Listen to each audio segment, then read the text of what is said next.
Hello my dear students, how are you all. अच्छे ही होंगे यार, आप लोग बड़े खुश रहते हैं, है ना। चलो, तो ये मुझे कैसे पता चला मैम, आपको कैसे पता चला भाई? आप लोगों के मैसेज भी तो देखती हूँ मैं ही ना, व्हाट्सएप वगैरह पे करते रहते हो, टेलीग्राम पे, तो वहां से मुझे पता चलता रहता है मेरे स्टूडेंट्स कैसे हैं, क्या कर रहे हैं, क्या सोच रहे हैं, कितनी मेहनत कर रहे हैं, क्या नहीं। तो भाई मैं तो आप लोगों से देखो वैसे ही इम्प्रेस रहती हूँ, आप लोग इतनी मेहनत जो करते हो, है ना भाई। आप लोग तो मेरे को इवन मेहनत तो मेहनत, आप उसका प्रूफ भी देते हो यार मेरे को, टेलीग्राम व्हाट्सएप पे सब कुछ भेजते हो। That is a very good gesture from your side. चलो भाई, तो अभी ज्यादा बातें नहीं करते, है ना, वरना मेरे को तो इतना शौक है यार, मैं तो तुम लोगों से बातें करती रहूंगी। सोचो अभी तो लाइव क्लास नहीं होती, जिस दिन लाइव होने लगी तो सेशन होगा कि नहीं, मैं तो ये सोचती हूँ हम बातें ही ना करते रह जाए।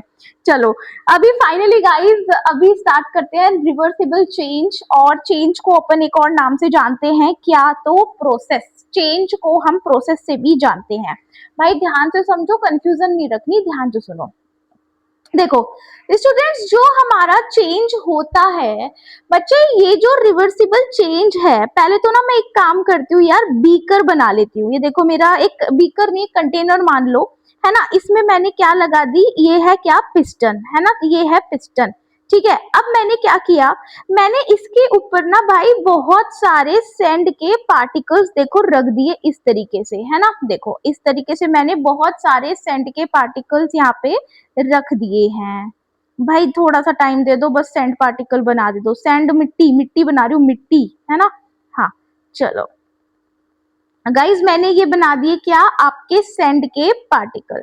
अब मैं अगर आपको एक बात बताऊं, एक काम करो यार, इसकी ना बार बार रिक्वायरमेंट पड़ेगी, तो इसको ना कॉपी करके ना पेस्ट भी कर लेते हैं 2-3 बार। हाँ, अब सही है।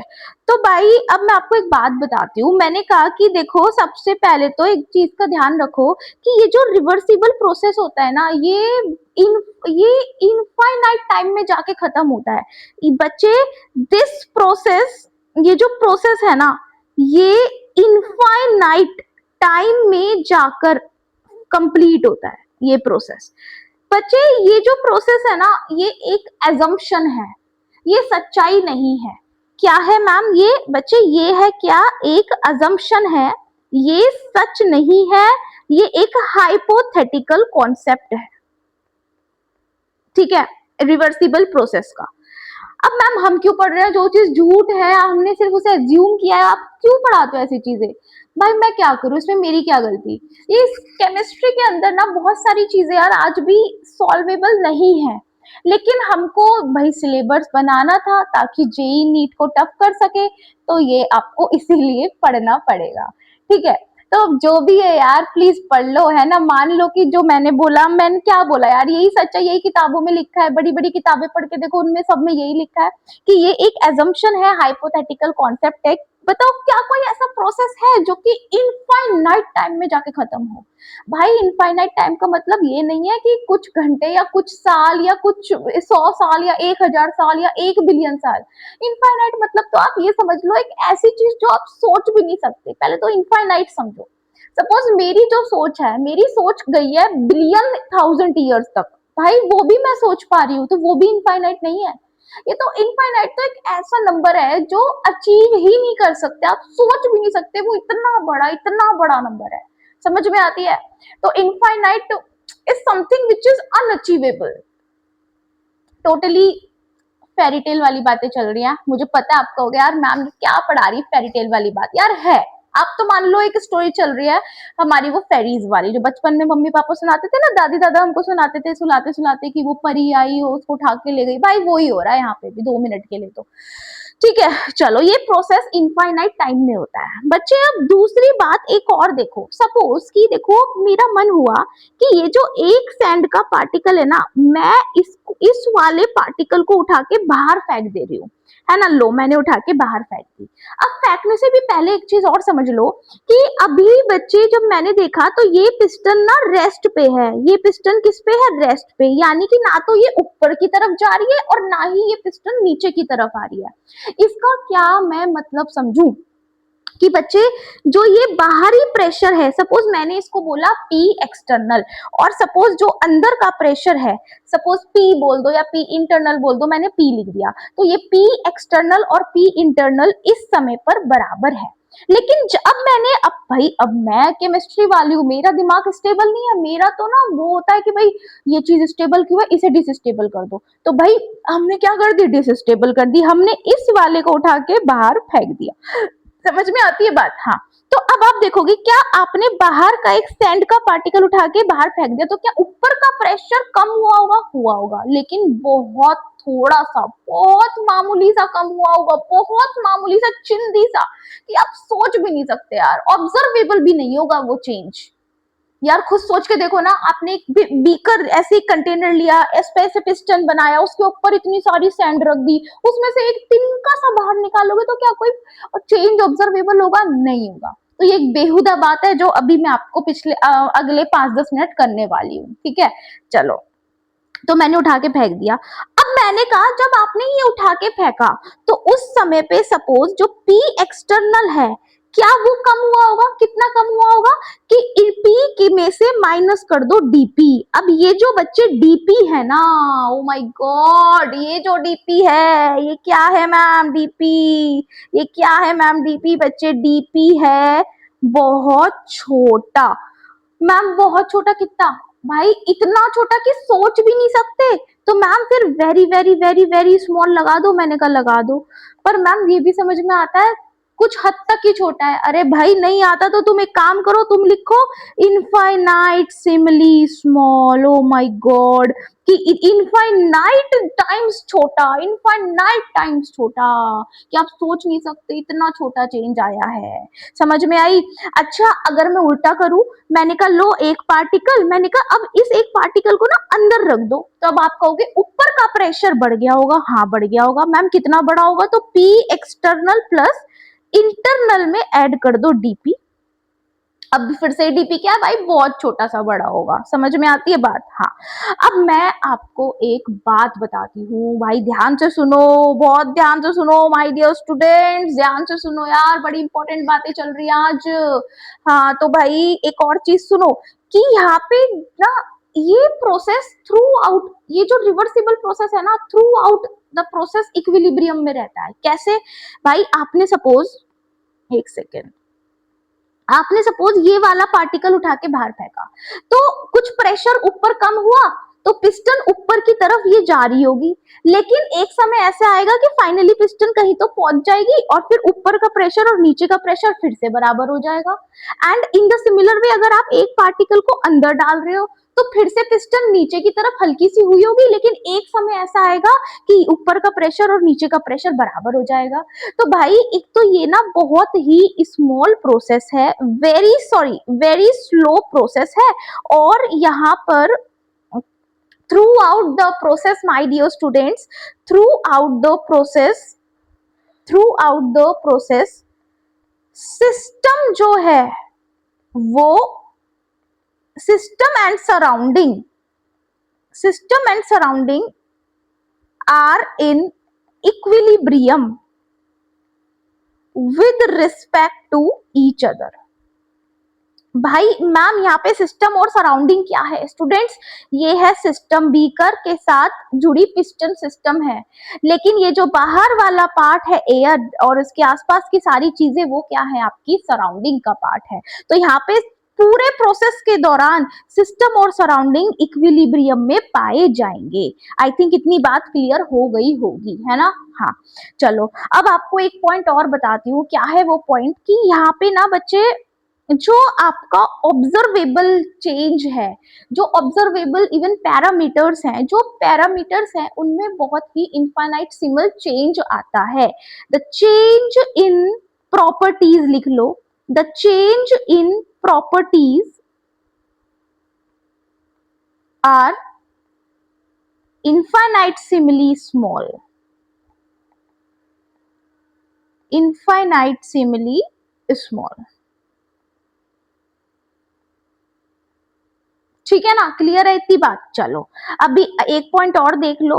अच्छा आपको पता है ना पीवी बराबर एक एनआरटी इक्वेशन होती है, ये हम पढ़ चुके हैं मोल कंसेप्ट में, है ना। हाँ, तो भाई वहां पे मैंने आपको एक चीज बोली थी, क्या मैंने आपको चीज बोली थी, जल्दी से मुझे बता दो, सोच के बताओ क्या बोला था, कि पीवी बराबर एनआरटी, ये जो है ये हम किसके लिए यूज करते हैं my dear students, ideal gas के लिए। किसके लिए लगाते हैं इस इक्वेशन को, आइडियल गैस के लिए इस इक्वेशन को अपन लगाते हैं, राइट। हाँ, अच्छा, तो क्या मैम इसको हर समय कहीं भी लगा दो, नहीं बच्चे, इस इक्वेशन को लगाने का एक रूल है कि ये आप सिर्फ इक्विलिब्रियम पर लगा सकते हो, इक्विलिब्रियम नहीं है तो नहीं लगाओगे मैम। तो इसका मतलब अगर रिवर्सिबल प्रोसेस की बात करोगे तो इस प्रोसेस में तो थ्रू आउट द प्रोसेस की, अगर मतलब थ्रू आउट द प्रोसेस की बात करूं, through out the process system और सराउंडिंग इक्विलिब्रियम में रहते हैं।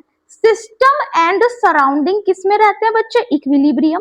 यानी कि आप इस इक्वेशन को पीवी बराबर एनआरटी को थ्रू आउट द प्रोसेस लगा सकते हो, ठीक है, थ्रू आउट द प्रोसेस लगा सकते हो।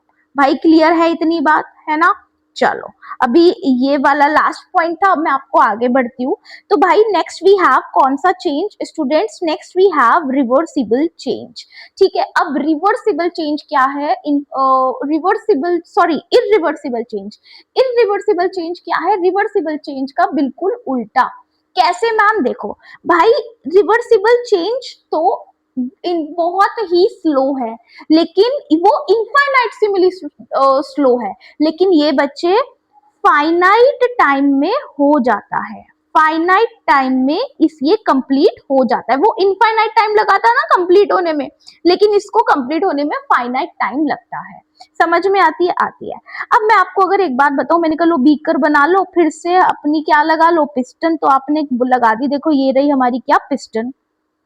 बच्चा मैंने क्या आपको बोला, मैंने कहा भाई एक काम करो, लो एक काम करो, एक काम करो कि आप ना इसके ऊपर एक बॉक्स रखो और उसके ऊपर एक और बॉक्स रखो। भाई इस बॉक्स का वेट है 8 केजी, सॉरी मास टेक्निकली तो गलत बोल दिया, वेट का मास है 8 केजी और ऊपर वाले का है 4 केजी। मैंने कहा मैम मैंने ना उठा के ये ऊपर वाले को रिमूव कर दिया, बाहर फेंक दिया गुस्से में आके। हाँ, तो मैंने कहा अब देखो बीकर बनाओ, तो भाई अब आप देखोगे ना कि ये पिस्टन ऊपर की तरफ चली जाएगी। लो हमने ऊपर भेज दी पिस्टन, और जो मेरा 8 केजी वाला मास है वो ही रह गया इस समय पर। समझ में आई। तो आप क्या देख पा रहे हो माय डियर स्टूडेंट्स कि यहाँ पर जो चेंज है ना भाई, जो यहाँ पर चेंज है, भाई जो यहाँ पर चेंज है, ये देखो पहले पिस्टन इस लेवल पे थी, देखो कितने का चेंज है। क्या ये चेंज ऑब्जर्वेबल है, हाँ जी मैम, इस चेंज को आप ऑब्जर्व कर सकते हो, ये जो चेंज है ये ऑब्जर्वेबल चेंज है। यानी कि क्या मैं कह दूं कि जब आपने इस 4 किलो वाले बॉक्स को हटाया तो भाई मैम यहाँ पे जो अभी भी देखो ऊपर से तो P एक्सटर्नल लग रहा होगा और नीचे से P लग रहा होगा। मैंने बोला कि देखो जो P एक्सटर्नल है वो किसके बराबर है, जब आपने उसे हटाया तो that is P minus del P, या बोल दो ऐड करोगे तो P प्लस डेल पी। तो बच्चे ये जो डेल पी है, अब ये क्या है, लार्ज चेंज इन प्रेशर, ये क्या है, लार्ज चेंज, या बोल दो ऑब्जर्वेबल चेंज। बताओ इतनी बात क्लियर है, हो गई होगी क्लियर, बहुत आसान बातें हैं जी हाँ। चलो अब एक और बात बताती हूँ कि यहाँ पर जो प्रॉपर्टीज में चेंज आता है, फिर लिख लो इसको कि चेंज इन प्रॉपर्टीज भी कैसी है, वो ऑब्जर्वेबल है, आप ऑब्जर्व कर सकते हो क्योंकि बड़ा चेंज आता है। अच्छा, एक बात और बताती हूँ कि बच्चे यहाँ पे जो इक्विलिब्रियम जनरेट होता है वो या तो इनिशियल स्टेट, इनिशियल स्टेट कौन सी मैम बच्चे, या तो ये है आई इनिशियल एस स्टेट और ये क्या है एफ फाइनल एस स्टेट। तो यहाँ पे इक्विलिब्रियम भी सिर्फ इनिशियल स्टेट और फाइनल स्टेट पे जनरेट होता है, थ्रू आउट द प्रोसेस नहीं इक्विलिब्रियम देखने को मिलेगा। तो इक्विलिब्रियम कब मिलेगा, इनिशियल स्टेट या फाइनल स्टेट पर ही मिलता है। अच्छा एक और पॉइंट बता दूं, तो इसका मतलब मैम जो आइडियल गैस इक्वेशन है पीवी बराबर एनआरटी, इसको भी आप कब लगाओगे, इनिशियल स्टेट और फाइनल स्टेट पर ही लगाना, थ्रू आउट द प्रोसेस ये नहीं लगती है। Got it. चलिए अब स्टूडेंट्स मैं ना आपको एक नोट लिखवा देती हूँ भाई, एक नोट और देख लो कि देखो जो आपका यूनिवर्स में दिस इज, एक होता है सिस्टम, एक होता है सराउंडिंग। तो अगर मैं सराउंडिंग की बात करूं, किसकी बात कर रही हूँ भाई, सराउंडिंग की मैं बात करना चाहती हूँ आपके साथ। तो सराउंडिंग बहुत बड़ा होता है। सराउंडिंग कैसा है, बहुत बड़ा है, पढ़ा चुकी हूँ ये मैं आपको। तो अगर सराउंडिंग का साइज बहुत ज्यादा है तो उसमें कोई भी चेंज हम नेग्लेक्ट करते हैं, ये भी मैं बता चुकी हूँ। कोई भी चेंज ऑब्जर्वेबल नहीं होता। तो इसका मतलब मैम रिवर्सिबल प्रोसेस में भी कोई भी चेंज ऑब्जर्वेबल नहीं होता, नहीं होता। तो भाई सराउंडिंग के लिए हम मान के चलते हैं कि जो प्रोसेस है वो रिवर्सिबल प्रोसेस होता है। समझ में आती है बात? चलिए, आई थिंक ये बात भी क्लियर हो गई होगी, है ना? हाँ, चलो अब आगे बढ़ते हैं। तो भाई नेक्स्ट वी हैव हीट। क्या है अगला? हीट। देखो, हीट तो मैं आपको पढ़ा चुकी हूँ, एक मोड ऑफ एनर्जी ट्रांसफर है जो कि टेम्परेचर डिफरेंस के कारण होता है। लेकिन एक बात मुझे आपको बतानी है कि अगर स्टूडेंट्स आप सिस्टम को हीट देते हो या सिस्टम हीट रिलीज करता है, ऐसे लिखो, सिस्टम से हीट अगर रिलीज हो रही है तो हम हीट को कैसे दिखाते हैं? Q बराबर, इसको Q से दिखाते हो ना आप, याद है ना? तो Q बराबर नेगेटिव से दिखाओ। लेकिन माय डियर स्टूडेंट्स, अगर बच्चे सिस्टम से हीट, अगर सिस्टम हीट एब्जॉर्ब कर रहा है, क्या बोला मैंने? अगर सिस्टम हीट एब्जॉर्ब कर रहा है तो मैं बोलूंगी Q बराबर पॉजिटिव। भाई ये कुछ कन्वेंशन है जो ध्यान रखना है, जिनका रीजन नहीं कि मैम नेगेटिव ही क्यों माना या पॉजिटिव ही क्यों माना। भाई जब मैथ्स में पढ़ते हैं तो हम बोलते हैं नंबर एक्सिस पे ये वाली पॉजिटिव वैल्यू है, ये नेगेटिव है। वहां पे आपने पूछा था कि मैम ये पॉजिटिव क्यों है और ये नेगेटिव क्यों है? नहीं भाई, ये कुछ कन्वेंशन है, जो मान लो ऐसा होता है तो होता है, बस बात खत्म। ज्यादा हमें इसमें नहीं पढ़ना क्यों क्या, ये बेकार का क्वेश्चन है अगर किसी के मन में आ रहा है। ठीक है भाई, देखो मैं टीचर हूँ, है ना? अगर आपका क्वेश्चन राइट है तो मेरा उस पर भी मैं तारीफ करती हूँ, ऐसा नहीं तारीफ नहीं करती। लेकिन अगर कोई बेहुदा सवाल आपके मन में आ रहा है तो मेरा पूरा फर्ज है कि उस सवाल को भी आपके दिमाग से रिमूव कर दूं, क्योंकि कुछ सवाल ना बेहुदा होते हैं लेकिन वो हमें ना खटकते रहेंगे, आते रहेंगे, जिसके कारण आपकी प्रोडक्टिविटी कम होगी। ठीक है, तो अगर ऐसा कोई घटिया सवाल किसी के मन में आए, भाई अभी निकाल के फेंक दो। ठीक है, गुस्से में फेंक दो उसको। चलो, तो ये चीज समझ में आई? हाँ, मैंने बोला, मैंने कहा कहीं पे ना आपको हीट दी है -20 किलो जूल, तो आप इससे क्या समझोगे? तो स्टूडेंट्स आप कहोगे कि मैम सिस्टम जो है, ये नेगेटिव साइन है, तो सिस्टम जो है उससे हीट क्या हो रही है? रिलीज हो रही है। समझ गए?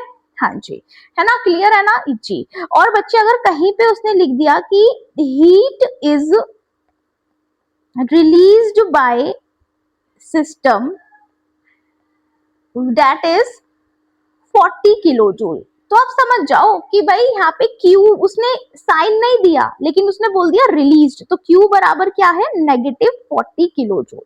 ठीक है, ये वर्ड्स को भी पकड़ना सीखो, थर्मोडायनेमिक्स में बहुत खेल, ये बहुत बड़ा गेम है इसका। ठीक है, चलिए, तो भाई अभी आगे बढ़ते हैं। हाँ, मैं आपको अभी इसी स्लाइड पे बताती हूँ एक और चीज। क्या है, मुझे आपको बताना है स्पेसिफिक हीट। क्या होता है स्पेसिफिक हीट? तो my dear students, specific heat का मतलब होता है कि सपोज कोई भी सब्सटेंस है, मुझे उसका टेम्परेचर 1 केल्विन से बढ़ाना है, तो कितनी हीट लगी? तो देखो मैं इसी को लिख रही हूँ कि, देखो इसी को लिखूंगी अभी, एक सेकेंड रुको। हाँ, कि द हीट, क्या बोला मैंने? The heat required by the substance, by the substance to raise its temperature, to raise its temperature by 1 Kelvin, उसे ही क्या बोलते हो भाई? Heat capacity. My dear students, जो heat capacity, sorry not heat capacity, I am so sorry, specific heat, क्या बोलो? Specific heat. बच्चे जो स्पेसिफिक हीट है ये फर्दर दो टाइप्स में डिवाइडेड है। पहला तो है मोलर हीट कैपेसिटी, क्या बोलते हो? Molar heat capacity. और एक है क्या? Specific heat capacity.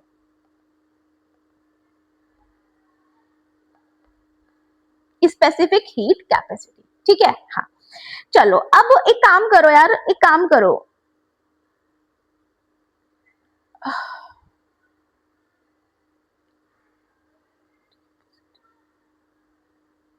भाई इसको हटा के ना, एक सेकेंड,